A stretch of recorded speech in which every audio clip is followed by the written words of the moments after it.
times I said my name is Trell, it was always, Van Trell Taylor, would you please tell the class blah, blah, blah? My ma's name is Shay, but really, it's Ma. Sometimes even her friends call her Ma. When I dropped into my seat by the window, the morning sun was so blinding I could barely see. I heard Big Vinny up front calling out again, "Morning glory!" His laughter breaking from him like a big wave rolling across a body of water. The bus jerked forward and a triple-decker outside the window on my left came between the slanted sun and me, meaning I could open my eyes. Just about everybody who usually takes Big Vinny's bus ride was on board. Ma was already talking to Marlon Williams's mother, catching up on their week, with Ma asking if Marlon's great-aunt was feeling any better after the bad fall she'd taken down her cellar stairs. Terrence Jones's grandmother was in the front seat, and today she had brought along Terrence's 3 younger siblings. I overheard them talking about Terrence's birthday being next Tuesday.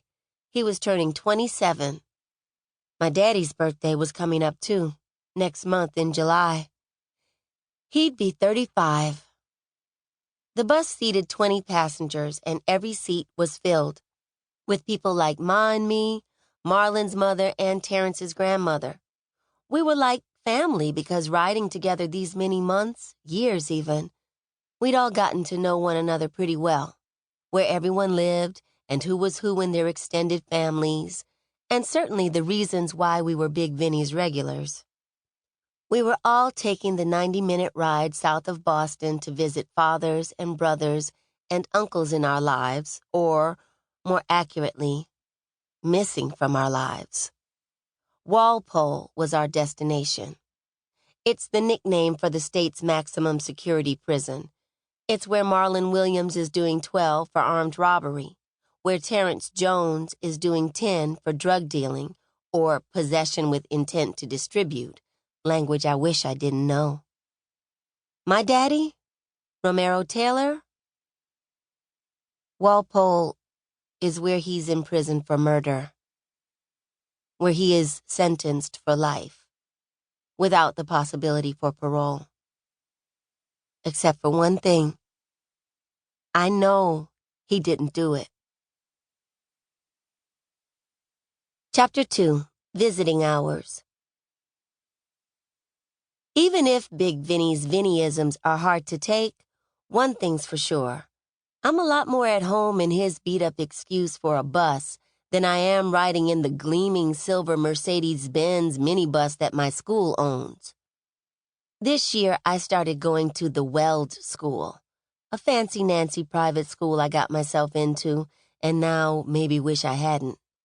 Ma and everybody else were so proud of me for getting myself out of Boston public and setting my sights higher, for figuring out the Weld had a program for kids from Boston's poor neighborhoods, for getting an application together and submitting it by the school's deadline, and then, surprise, surprise, for actually getting accepted, so long as I repeated the 7th grade.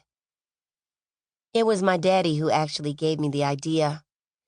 I don't mean he knew about the Weld, but he got bused to a public school in a Boston suburb when he was a kid, before he started getting into trouble, that is. I decided I wanted to try to do something like that too, and I felt pretty good about getting myself accepted. Except, I'm not really feeling accepted. I'm lonely most of the time I'm there, and the bus ride is endless. It's summer break now, and I'm not sure I want to go back for 8th grade. This is one of the big things I need to figure out this summer, and soon. I actually wanted to quit after the first week. I hated the bus ride, for one thing. I had to get up in the dark to catch the minibus the school sent around Roxbury and Mattapan to scoop up day students from the city. It was like an hour ride, and at first I thought I might sleep along the way. I sure was wrong. The ride was so bumpy it made me think of Maddie Ross, the girl in my favorite book, True Grit. There are times where she's riding on horseback along the backcountry roads of Arkansas and Oklahoma, and it's just a whole lot of bumps, deep ruts, and constant starting and stopping.